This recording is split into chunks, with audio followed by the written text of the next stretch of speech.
¿Se ve la presentación? Sí, doctor, sí se logra ver.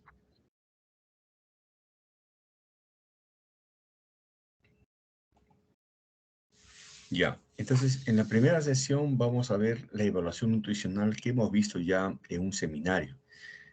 Vamos a complementar esta actividad. Fíjense que el objetivo más importante de la evaluación nutricional y que tiene que ver el médico es prevenir las alteraciones nutricionales, ¿no? A ver, vamos a ver acá un ratito. Ya. Eh, y evitar la mayor morbilidad y mortalidad.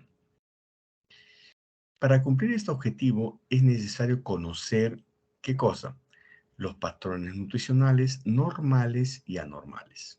Segundo, los cambios en la composición corporal que ocurren en el ciclo de la vida del ser humano. Los factores de riesgo para obesidad y la desnutrición. Y precisar e interpretar los resultados de la evaluación nutricional.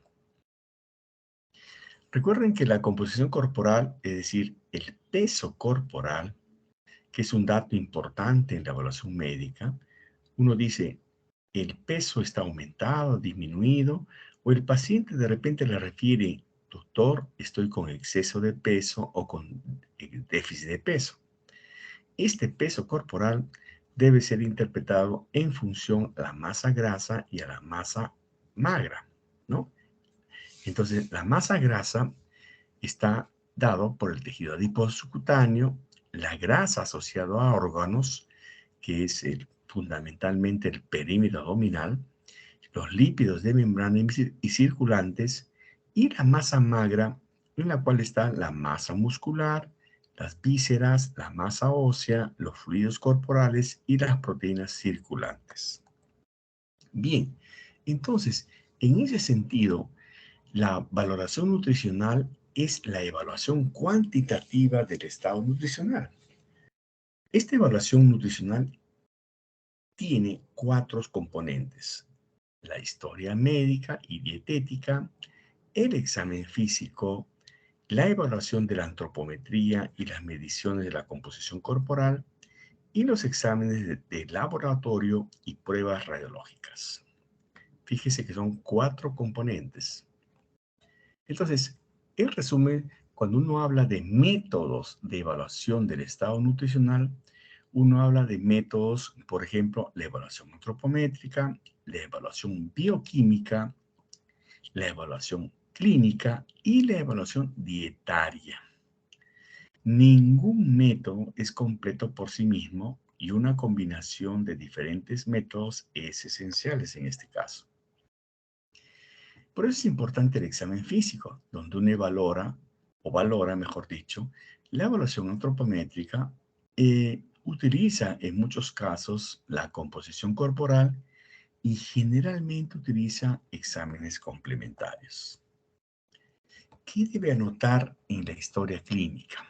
Es muy importante esto: lo subjetivo, lo objetivo, la evaluación y el plan. En lo subjetivo incluye toda la información suministrada por el paciente, familiares o cuidadores. Información sobre el problema, actividad laboral, peso habitual relatado, cambios de peso y del apetito, alergias alimentarias, dieta realizada. Es decir, todo un preámbulo para saber frente a qué caso estamos. En el objetivo se trata de informarnos, ¿no?, sobre el diagnóstico médico, medidas antropométricas, evolución del peso, resultados de laboratorio, datos clínicos, plan alimentario y suplementos indicados, vías de alimentación.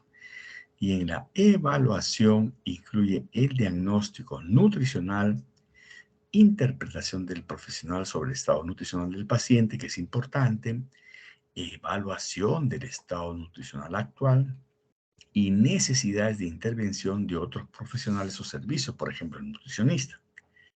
Y en el plan se enuncian las acciones a tomar para modificar la situación encontrada en base a los puntos anteriores.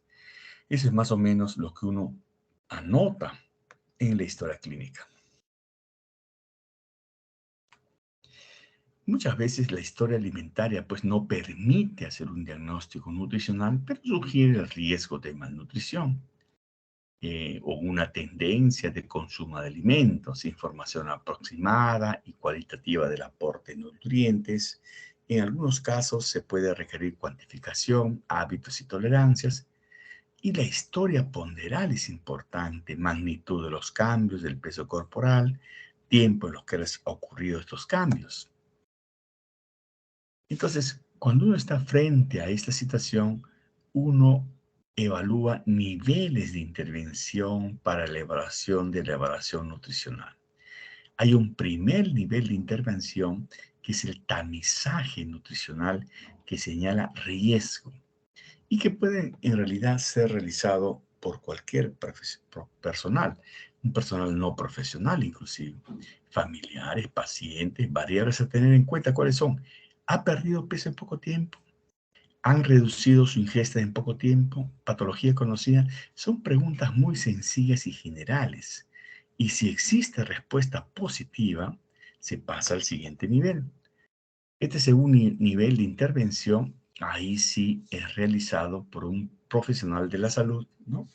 En donde se realiza la valoración global subjetiva, que es un método diagnóstico de evaluación nutricional que prescinde de exámenes antropométricos y bioquímicos. Es un método diagnóstico de evaluación nutricional que prescinde de exámenes antropométricos y bioquímicos, tomando una evaluación rápida y de bajo costo, y debe realizarse en el momento de la hospitalización, por ejemplo, cambios de peso, cambios en la ingestión de alimentos, síntomas gastrointestinales, capacidad funcional, asociación entre enfermedad y requerimientos nutricionales y examen físico orientado a los aspectos nutricionales. Esto, por supuesto, va a ser complementado en muchos cursos. Por eso decimos que la nutrición es un aspecto de educación transversal a través de la formación en la carrera del estudiante de medicina. Acá están nuevamente todas las partes de la valoración global subjetiva, cambios de peso, ingesta alimentaria, síntomas gastrointestinales, capacidad funcional, la enfermedad y su relación con las necesidades nutricionales. Este es un ejemplo de gráfica de formato de valoración subjetiva en la cual ustedes pueden utilizar para hacer este tipo de valoración. Al final, los resultados son en categorías, ¿no? Categoría A, B y C. La categoría A incluye el bien nutrido, donde han ganado peso recientemente, pero esa ganancia no sea aparentemente por retención de líquidos, no perdieron peso, no perdieron tejido subcutáneo, no modificaron el apetito a corto plazo. En la categoría B están los que perdieron 5% del peso en la semana o más en las semanas anteriores a la evaluación. Aumento o mantención del peso corporal con disminución de la ingesta, disminución moderada del tejido subcutáneo.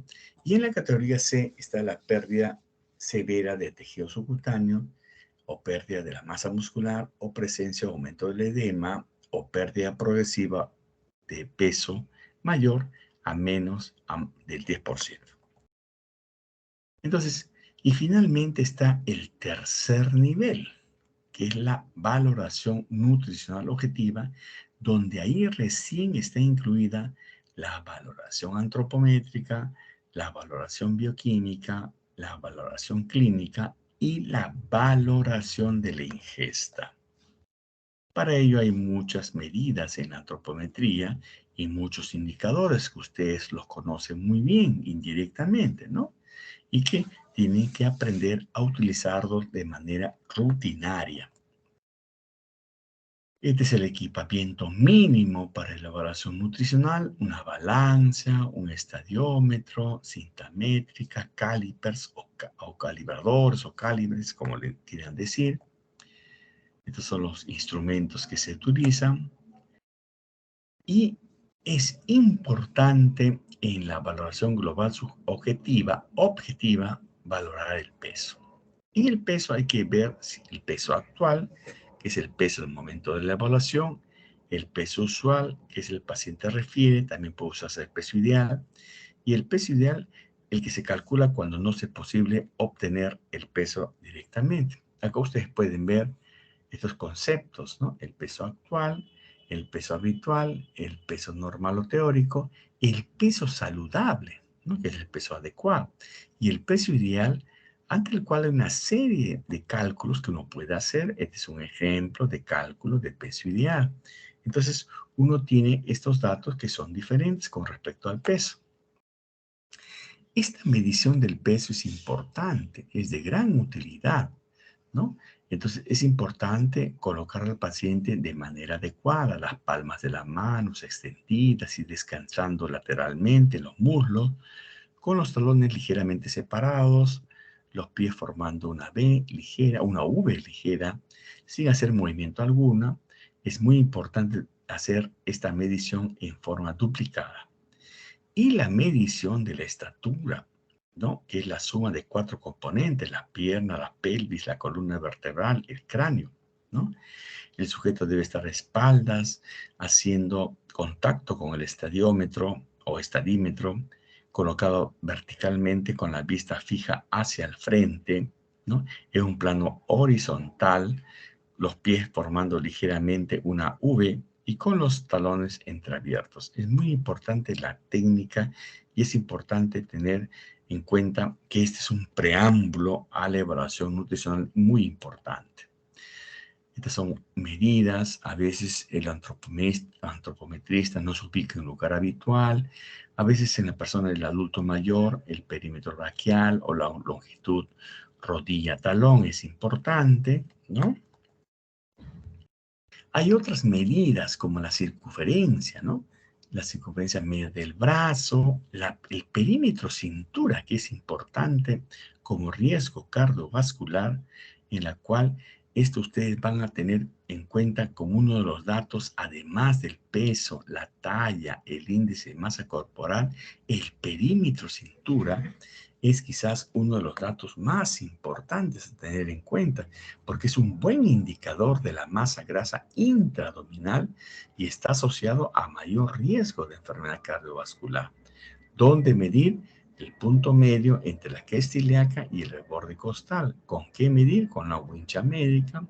¿Y cómo medir? Debe medirse en centímetros con el paciente de pie, rodeando el abdomen a la altura del punto medio entre la cresta ilíaca y el reborde de la última costilla a la altura del ombligo, asegurando que la cinta no apriete y esté paralela con el piso. La medición se hace en expiración normal. Esta grasa, como vamos a ver, es muy importante. Es la grasa visceral, que es la consecuencia de muchos trastornos metabólicos en una persona que sube de peso. Acá ustedes pueden ver los valores normales: menos de 80 en mujeres, menos de 94 en varones, ¿no? Y esto está relacionado a resistencia a la insulina, a hiperinsulinismo secundario, a intolerancia a la glucosa, a riesgo de diabetes, a riesgo de lipidemia, a hipertensión arterial. La circunferencia muscular también hay manera de calcular. Son datos numéricos que ustedes ven en estas fórmulas y esta clasificación que se puede clasificar, ¿no? Y que nos dan datos del estado nutricional, de desnutrición sobre todo, ¿no? Esta circunferencia nos da la masa magra y hay valores más o menos adecuados en los cuales se utiliza esta circunferencia muscular en hombres y mujeres, ¿no? Según la edad, ¿no? Los pliegues también son importantes, ¿no? Acá ustedes pueden ver el pliegue bicipital, ¿no? Se sujeta el pliegue con los dedos, índice y pulgar. Es un pellizco moderado sin causar dolor. Colocar el plicómetro o caliper, ¿no? De forma perpendicular a la cresta del pliegue y se coloca a 1 o 2 centímetros del peñisco, ¿no? Realizar la lectura después de 2 a 3 segundos de que las ramas del plicómetro ejerzan libremente presión sobre el pliegue. La lectura se realiza en milímetros y que se ve inmediatamente por arriba de la zona de sobreposición de la aguja. Se retira el plicómetro abriendo las ramas y posteriormente se retira los dedos. Pues lo mismo el pliegue bicipital. Y ahí tienen el pliegue tricipital, el pliegue subescapular, el pliegue suprailíaco, el pliegue de la pierna. Entonces, hay una serie de medidas con pliegue que nos tratan de mostrar de alguna manera, de manera indirecta, la masa grasa, ¿no? Hay fórmulas, como ustedes ven en este caso, ¿no? Y hay valores normales del pliegue tricipital en milímetros de acuerdo a la edad, ¿no? Si está por debajo del percentil 10 o está por encima del percentil 90. Incluso hay una sumatoria de 4 pliegues en las cuales interviene pues el bicipital, el tricipital, ¿no? Y otros pliegues para sumar y hacer un cálculo aproximado. Mucho se habla de la contextura del paciente, ¿no? Es decir, la relación entre el largo y el ancho de los huesos. A mayor contextura se espera un peso mayor. Esta es una fórmula, la contextura de Schulz, ¿no? La talla en centímetros entre la circunferencia de la muñeca. Y acá ustedes tienen la clasificación de la complexión pequeña, mediana o grande. Pero para datos prácticos, siempre el médico utiliza algunas maniobras o estrategias, ¿no? Rodear la muñeca de una mano con la pinza formada entre el pulgar y el dedo medio de la otra mano. Y se habla de contextura pequeña cuando los dedos se tocan, ¿no? Con facilidad y en forma holgada. Con textura media, los dedos se tocan ajustándose a la muñeca. Con textura grande, cuando no alcanzan a juntarse a nivel de la muñeca, ¿no? Es una manera muy práctica de ver si ese paciente tiene contextura pequeña, mediana o grande. Y acá es importante tener en cuenta también errores de la medición que son aceptables, ¿no? Se calcula el error intra e intersujeto. Para determinar si el error es aceptable o no, algunos autores proponen los siguientes límites de confiabilidad. La estatura menos a 0.49 centímetros, el peso menos de 100 gramos, los pliegues menos de 2 milímetros, los perímetros menos de 0.4 centímetros, los diámetros largos menos de 1 centímetro y diámetros cortos menos de 0.5. Cuando uno habla de la valoración antropométrica, entonces uno tiene varios parámetros como el índice de masa corporal, que es la expresión del peso sobre la talla al cuadrado y que indica el riesgo cardiovascular, distribución de la grasa y reserva calórica. La masa grasa, interpretada por el pliegue tricipital, el área adiposa del brazo y la reserva calórica. Y el área muscular, por la circunferencia muscular, el área muscular del brazo, reserva proteica. Y la composición corporal que utiliza ya algunos otros medios más modernos, que es la bioimpedancia o el DEXA, ¿no? Que indica la reserva calórica, proteica, agua y ósea. Esta es la manera más fácil de interpretar el estado nutricional en base al índice de masa corporal, el peso sobre talla al cuadrado. Este peso sobre talla al cuadrado, cuando está dentro de 18.5 a 24.9, es normal, es un peso saludable. En cambio, cuando va disminuyendo, entramos al campo de la desnutrición y cuando va subiendo, entramos al campo del exceso de peso que incluye la obesidad. Es muy importante que tengan en cuenta esta clasificación. ¿Por qué? Porque el índice de masa corporal indica riesgo de enfermedad. Ahí ustedes pueden ver, a mayor índice de masa corporal va aumentando el riesgo, por ejemplo, a enfermedad cardiovascular y diabetes mellitus. Y en la disminución del índice de masa corporal va aumentando el riesgo de enfermedades infecciosas, digestivas y pulmonares. Por eso es muy importante la estrategia de calcular el índice de masa corporal en todo paciente. Lo mínimo que ustedes tienen que hacer es la valoración del peso, la talla, el índice de masa corporal para tener una idea de lo que está el paciente pasando en ese momento. Hay signos de alerta. Cuando el índice de masa corporal de normalidad varía más o menos 1.5 en dos controles, ya sea para arriba o para abajo, o cuando el peso de la persona evaluada se aproxima a los valores de peso correspondientes a los límites del índice de masa corporal. El perímetro abdominal mayor de 80 en mujeres o mayor de 94 en varones, incremento o pérdida de peso mayor a 1 kilogramo en 2 semanas, y el cambio de clasificación del índice de masa corporal en sentido opuesto a la normalidad, por ejemplo, de delgadez 1 a delgadez 2, de normal a sobrepeso o de sobrepeso a obesidad. Aquí ustedes pueden ver cómo uno utiliza el índice de masa corporal en la gestación, ¿no? Miren el estado nutricional calificado por el índice de masa corporal e incluso se puede ver cuánto incrementa de peso en total, cuánto debe incrementar de peso en total, ¿no? La ganancia de peso durante el segundo y tercer trimestre.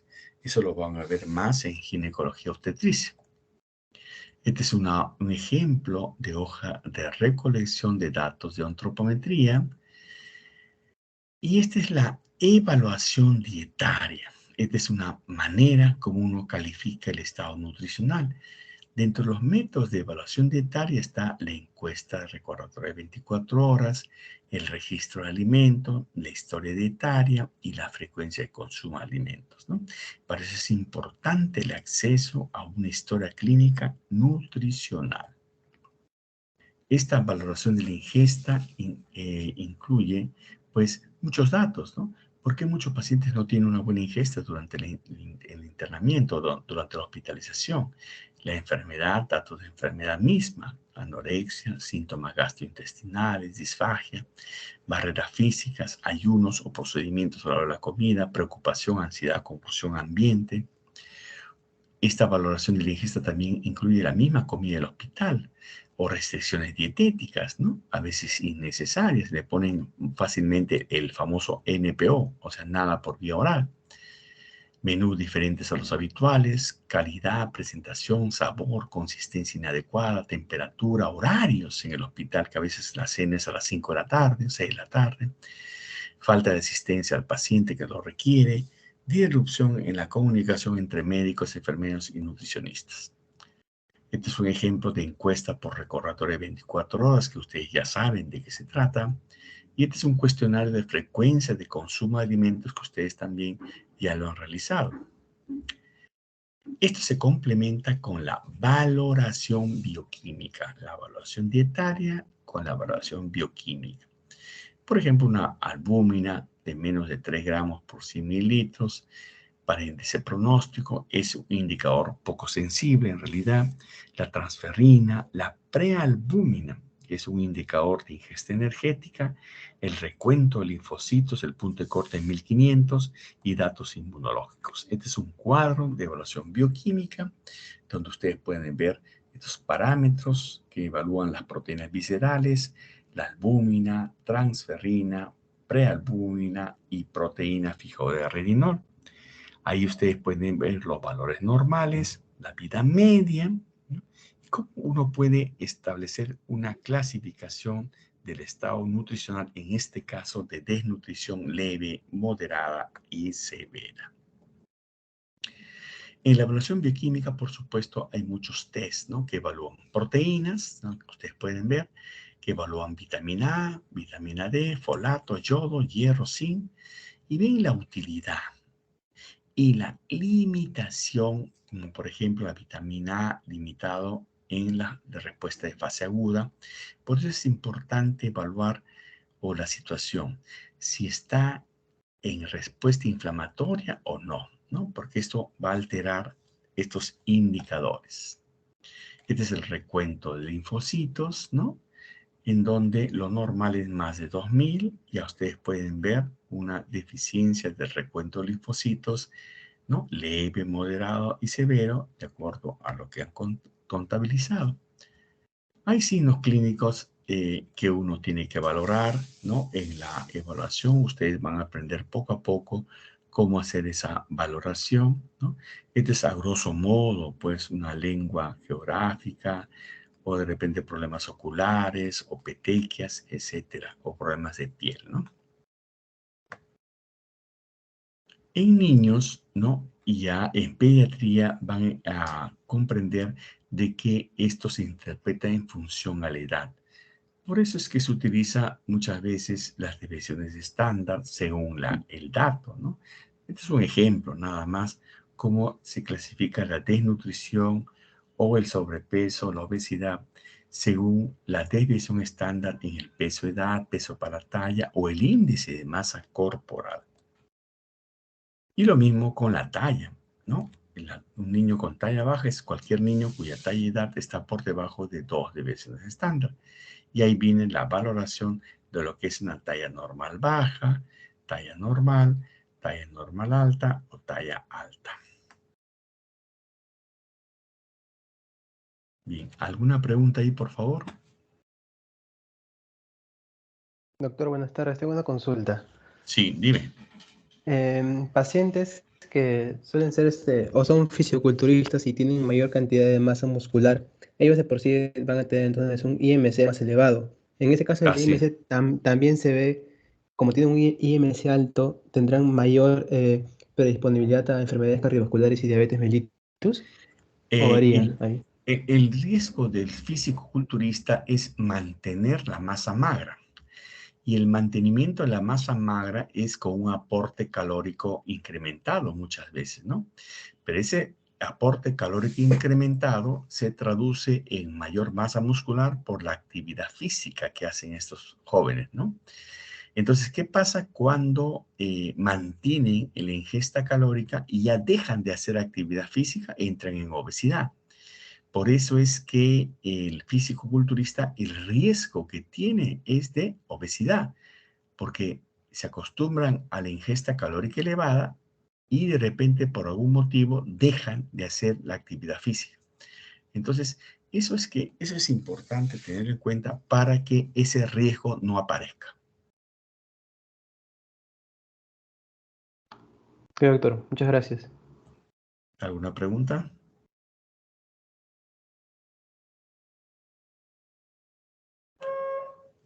Bien, un ratito, ¿ya?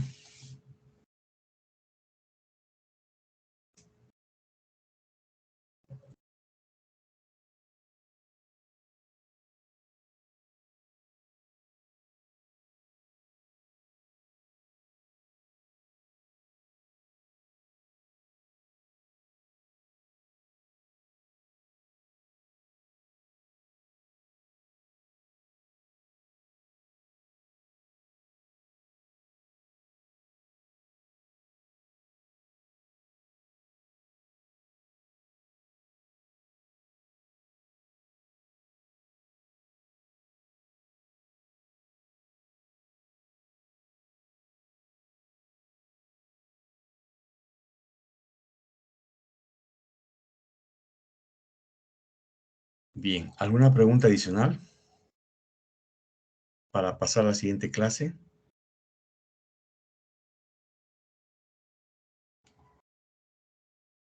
No, doctor, no hay más preguntas. Perdón. Ya, un ratito me dan. Sí, doctor.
¿Se ve la presentación?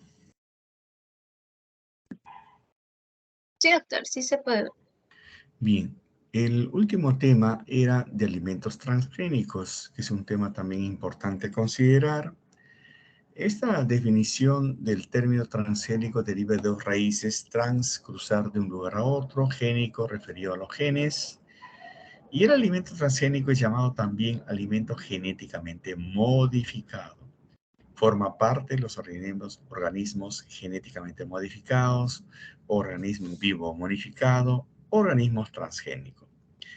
El alimento transgénico es aquel que se obtiene a partir de vegetales, animales o microorganismos a los que se les ha introducido algún tipo de modificación en su material genético mediante bioingeniería, con el fin de obtener características deseadas con respecto al alimento tradicional.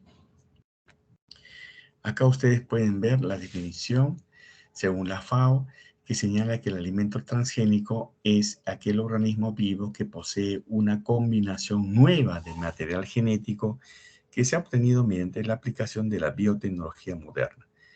La definición también es recogida por el Protocolo de Cartagena sobre seguridad en el artículo 33. También en la ley 27104, que es la ley de prevención de riesgos derivados del uso de biotecnología, que define como cualquier organismo vivo que contenga una combinación nueva de material genético obtenida mediante la aplicación de la biotecnología moderna, y exceptuándose expresamente 34 genomas humanos. En los antecedentes, la especie humana encontró a la agricultura y a la ganadería como forma de supervivencia, como ustedes saben. Y entre 12.000 y 4.000 años antes de Cristo ya se realizaba una mejora por la selección artificial de las plantas.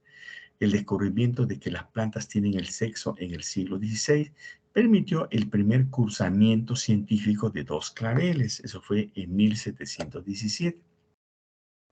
Hay que recordar que a mediados del siglo XIX, Mendel llevó a cabo un experimento en el que se cruzaron diferentes guisantes para demostrar que ciertos rasgos de una especie se heredan en este proceso. El Mendel estableció los principios de la hibridización o cruzamiento de las diferentes variedades de plantas o animales, pero siempre de la misma especie. Las observaciones de Mendel abrieron paso al desarrollo de la primera planta transgénica en 1983. 3 años más tarde, en el año 86, Monsanto crea la primera planta genéticamente modificada. Se trataba de una planta de tabaco a la que él se añadió en su genoma un gen de resistencia a la caramicina, que es un antibiótico. Y 10 años después, en base a la planta de tabaco, crearon el primer alimento genéticamente modificado para uso comercial. Esto fue un tomate, cuya nueva especie fue denominada Flarsar por la empresa Calgene, California, la cual se empezó a comercializar en el año 94.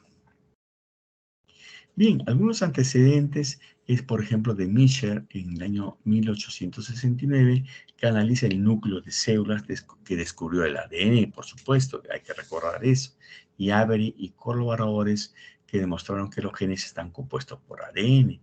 En el 51, Watson y Crick, recuerden, establecieron la estructura del ADN mediante el modelo espiral. Esos son datos históricos que uno no debe olvidar. Y ahí viene el mejoramiento de la selección natural, el mejoramiento por cruzamiento de las plantas, ¿no?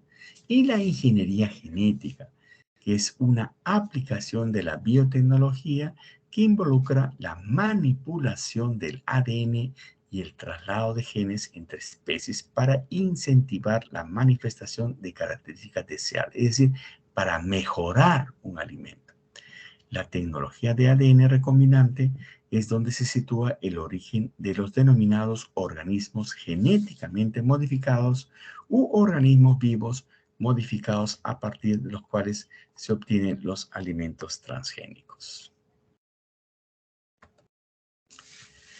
Estos alimentos transgénicos se obtienen mediante dos etapas: etapa de transformación genética y etapa de selección.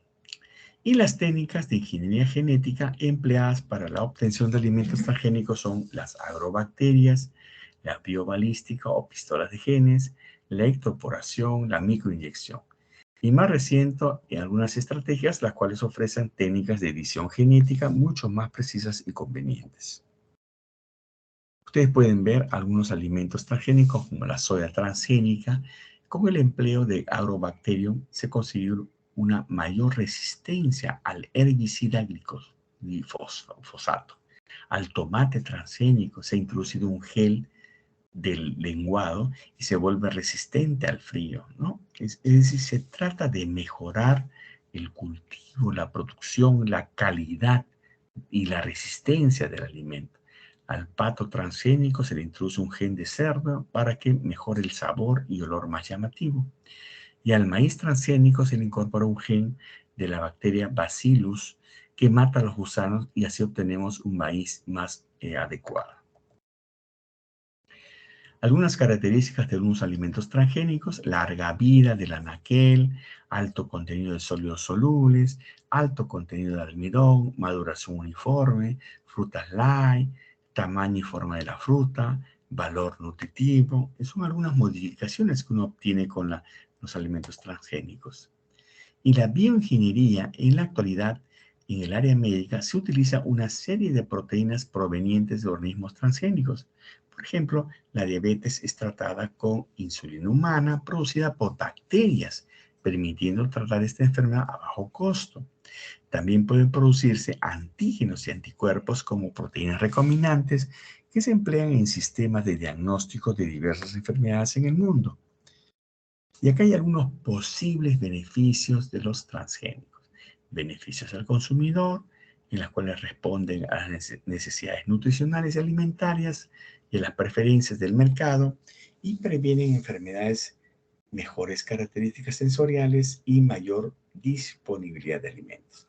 Beneficios al productor, organismos genotípicamente mejor adaptados a factores ambientales adversos, tienen crecimiento y desarrollo acelerado, reducción en los costos, una mayor vida en el estante de determinados alimentos, resistencia a los herbicidas, resistencia a las infecciones microbianas y a las plagas por insectos.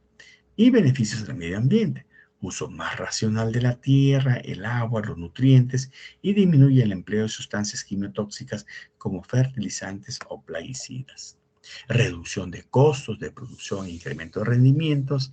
Y acá los beneficios del uso del algodón, por ejemplo, resistente a insectos, son evidentes. ¿Cuáles son? Mejoramiento de control de insectos, plaga, mejoramiento del rendimiento y rentabilidad, reducción de costos, reducción de riesgos en producción agropecuaria, mejoramiento económico para agricultores y la reducción de tóxicos químicos en el ambiente. La reducción en el uso de químicos para el control de insectos, plaga, es el más evidente beneficio citado. En cuanto a la remediación y monitoreo ambiental, las plantas transgénicas fueron propuestas como una herramienta para manejar y detectar la polución ambiental. Muchas plantas son capaces de extraer metales pesados o degradar compuestos orgánicos y los productos farmacéuticos basados en plantas.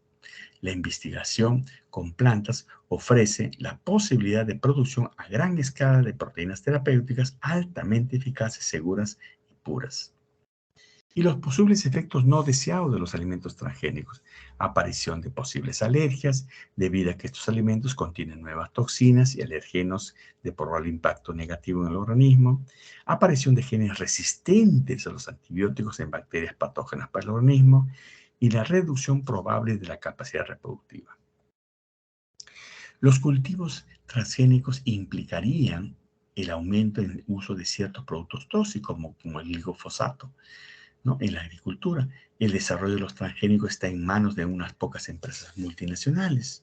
Y este tipo de productos suelen tener mayor impacto en el mercado, ya que permiten crear productos con mayor características que atraen mucho al consumidor y menor costo de los mismos podrían en peligro los cultivos tradicionales que son más costosos. Hay legislación internacional y nacional para el manejo de los alimentos transgénicos. Ahí está el Convenio de la Diversidad Biológica, ¿no?, en Nairobi en el año 92 y abierto para su firma en Río de Janeiro en el mes siguiente, ¿no? Y después está la negociación y adopción posterior, entrada en vigor, ¿no? Que permitió, entre otros, identificar quiénes podían tener efectos adversos para la conservación y utilización sostenible, ¿no? Y ratificado en el Perú mediante una resolución legislativa el año 93. El Protocolo de Cartagena, que es el primer y principal tratado internacional vinculante que regula de manera específica la ingeniería genética, ¿no?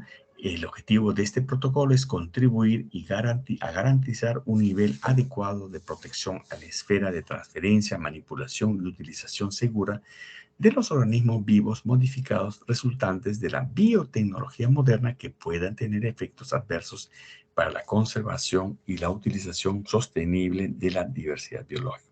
Es decir, la progresión tecnológica, el desarrollo está bien, pero también hay que adecuarlo a normas que nos protejan también de efectos secundarios. El protocolo de Nagoya, Kuala Lumpur, ¿no? El protocolo que nos señala la conservación y utilización sostenible de la diversidad biológica, ¿no? Y también a nivel nacional, la Ley de Prevención de Riesgos Derivados del Uso de la Biotecnología, ya está la 27104, que nos regula ese aspecto. En el Ministerio del Ambiente, la instancia de coordinación que debe analizar y de diseñar también está estructurado y que debe proponer los mecanismos para el intercambio de información de los organismos, ¿no? Al respecto, además de actuar como centro de intercambio de información. La Ley 29811 y su normativa, la ley que establece la moratoria al ingreso y producción de organismos biomodificados, que se promulgó el 2011, ¿no? Y el establecimiento de la moratoria pretende dar un plazo de tiempo en el cual se pueden establecer capacidades, construir y fortalecer institucionalidad necesaria, contar con la infraestructura adecuada y generar las líneas de base que permitan realizar una evaluación con conocimiento actualizado sobre la biodiversidad. Ahí está el organismo de evaluación y fiscalización ambiental. También hay legislación sobre organismos vivos modificados, ¿no? En la ley 29811, excluidos expresamente y excluidos de forma tácita. Ahí está la legislación, ¿no? En la ley. Y en cuanto a la comercialización, hay varios actores que intervienen en el debate acerca de los transgénicos. La comunidad científica, los medioambientalistas, las grandes empresas, los productores agrícolas y los gobiernos. Y esta es una matriz donde ustedes pueden ver ejemplos de cómo algunos son modificados genéticamente y ya están autorizados. En cuanto al maíz, por ejemplo, ¿no? La empresa que modifica las características que tiene ese alimento modificado, el uso autorizado y la autorización y fecha de vencimiento. Lo mismo sucede en el siguiente cuadro. Ahí está. Entonces, una vez analizado las diversas fuentes de información y la legislación existente en torno a los organismos genéticamente modificados, se llega a la conclusión de que estos no son buenos o malos en sí mismos, sino que la ingeniería genética es un instrumento que correctamente regulado y usado puede contribuir a reducir inseguridad alimentaria presente y futura. Ahí está la bibliografía. Entonces, y vemos.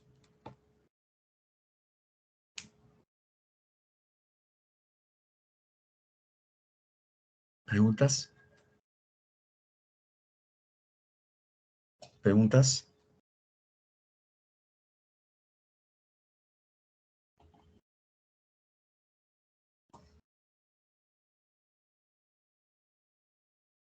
¿Alguna pregunta?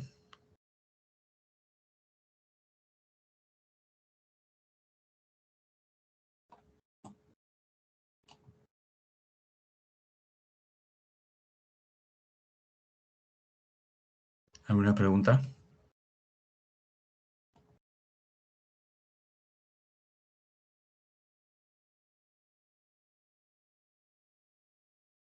Delegada, ¿alguna pregunta? No, doctor, no tengo ninguna pregunta. Ya, entonces les alcanzo la teoría y ahí quedamos con el final de las clases teóricas, ¿ya? Sí, doctor, faltaría también la teoría de la clase pasada y la clase de hoy. ¿Qué clase pasada? En la teoría de la clase pasada no me lo dio. Ah, ya, ahora te la mando, ¿ya? Sí, porque lo subo a una carpeta para que los compañeros Sí, puedan descargarlo, sí. ok, listo. Entonces quedamos así. Ha sido un placer estar con ustedes y espero algún día conocerlos, ¿ya? Muchas gracias. Muchas gracias, doctor. Hasta luego. Gracias, doctor.